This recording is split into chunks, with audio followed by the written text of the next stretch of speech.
I had somebody tell me in a comment section a couple days ago that silver was an extremely hard ELO to climb through because people are trying to pull you down as you climb up.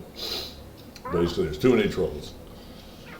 And they made the further comment that the strategies and things used to win are so much different in higher ELOs. This person claimed to have a diamond account.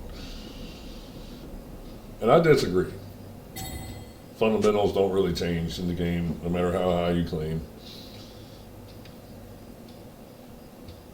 And while there are people who absolutely run it down in every single ELO, all the way up to Master Tier, at the end of the day, the only thing you can focus on is your game, not someone else's. Mute the chat, focus on the fundamentals of farming, ganking when it's prevalent, forcing objective team fights that benefit the whole team or gain gold or an item advantage. At the end of the day, this whole game is nothing more than a chess game of gold and items. Where to be when and what plays make the best sense to get you a gold or item advantage. Keep tempo. That's it. It really don't matter what ELO you're in, it never changes. It's always going to be trolls. This is a silver ELO account. And I'm helping a buddy climb through silver and gold.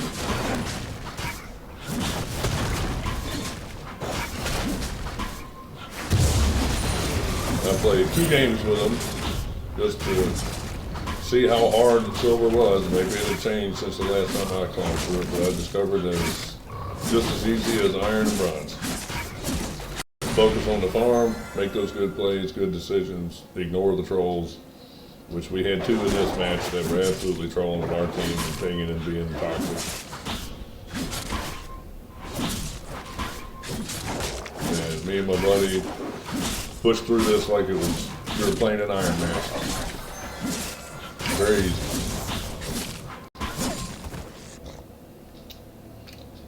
And I'll just hit the highlights. Nobody really needs to see the farm.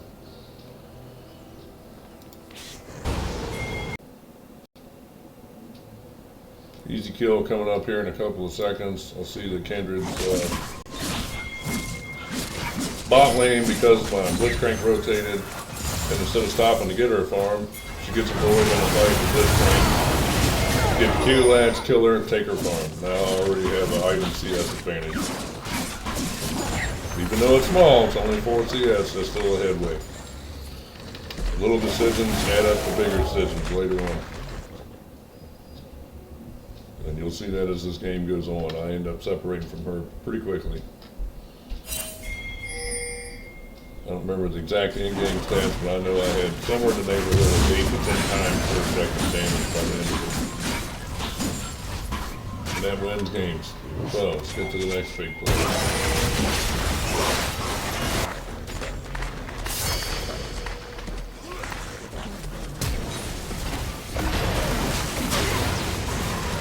Simple.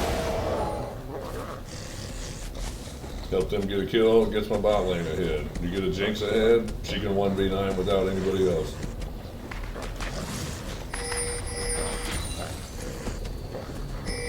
And then I noticed that Kindred was farming up here.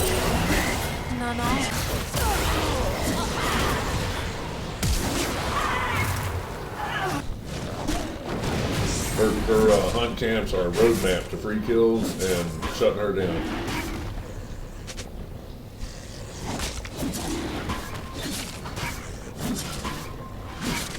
End up getting a dragon here, start as many objectives as she doesn't get because she made 4 plays.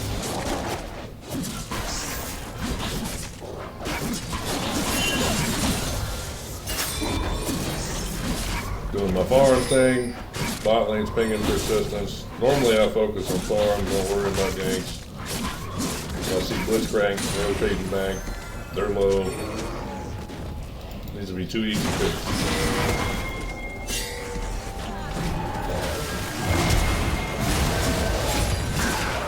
Intended for Jinx to get that, but she was a little bit to the right.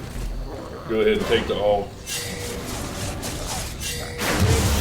Roll out.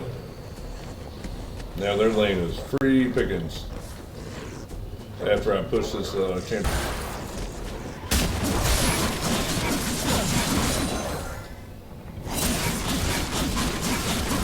Turret plating will fall soon.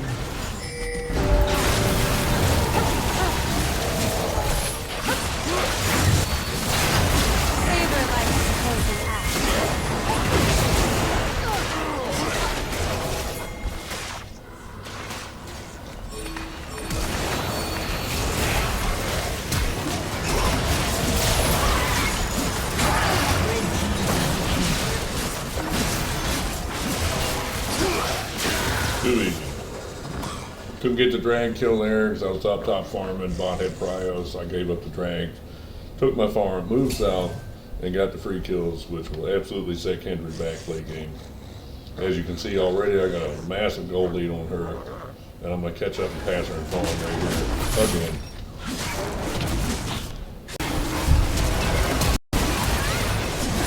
See the opportunity to shut down Syndra.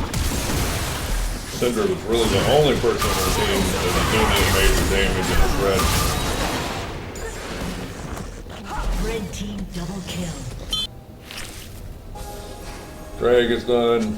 At this point, I see Set out here farming, doing his thing. Set was the only one on their team that ended up pushing hard and making a difference. He tried to split push, but ended up overextending several times like this without his team. Doing too much side laning, and I made him suffer for it.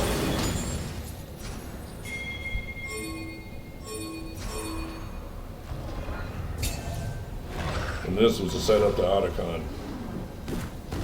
Shortly after, I ended up kicking his butt. I took the Otacon, made him all that bonus damage.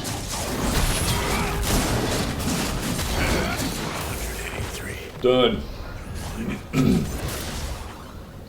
Now we get a free Otacon out of this. The gap between me and her is insane. Huge gold advantage. Even though I took the 2 objectives and stopped farming, I got objectives and kills off of it, so I'm still way ahead of her in terms of experience and gold farm. Didn't have any prio on either side, so it was better to take camps than farm drags. And even though in this meta now, the early drags are very powerful late game, since they made changes to the red spawns. But we got both of those in trade for the 2 early dragons. So it wasn't a total loss. But now at this point, we have Otacon, 2 drags to her 2 drags. We got the grub and the rift. So we're ahead of her big time in terms of objectives. Not to mention, tier 1, tier 2 towers are dropping, and we got those pretty early. And as you can see, the kill advantage and I have over her is she ain't coming back from it. I ended up surpassing her here in the CS farm pretty quickly. So in terms of overall items and gold, I'm light years ahead of my counterpart. And my early pushes and ganks in lane and pushes to objectives set bot and mid lane. I didn't have to worry about Rumble in the set. Rumble was pooping all over set. Set's only counterplay was the split.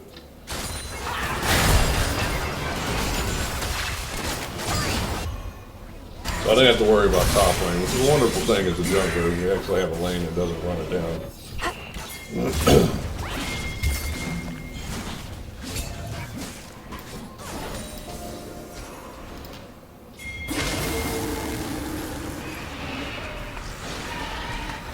Right here, we're setting up the Baron.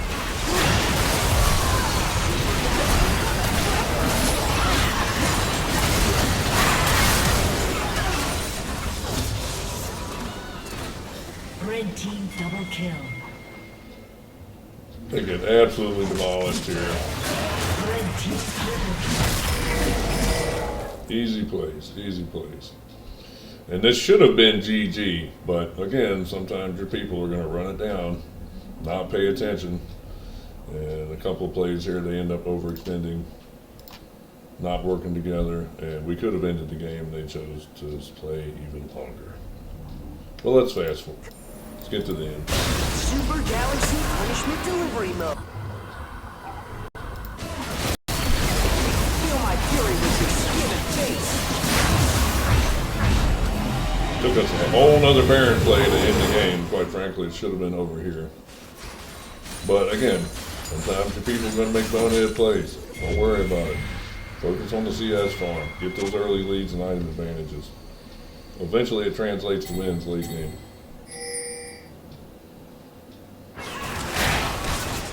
This is where we end up sealing the deal. And as you can see, I'm light years ahead of my counterpart in terms of farm KDA. The objective damage wasn't even close by the end of it, even though we ended up giving up soul. We took 2 Barons also.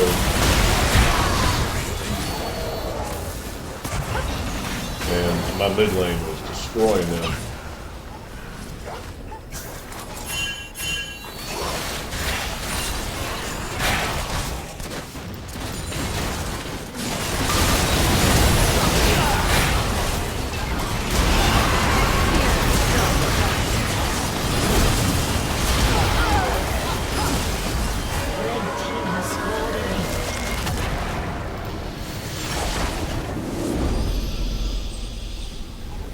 We end up ending the game with a Baron and an Elder. Too easy.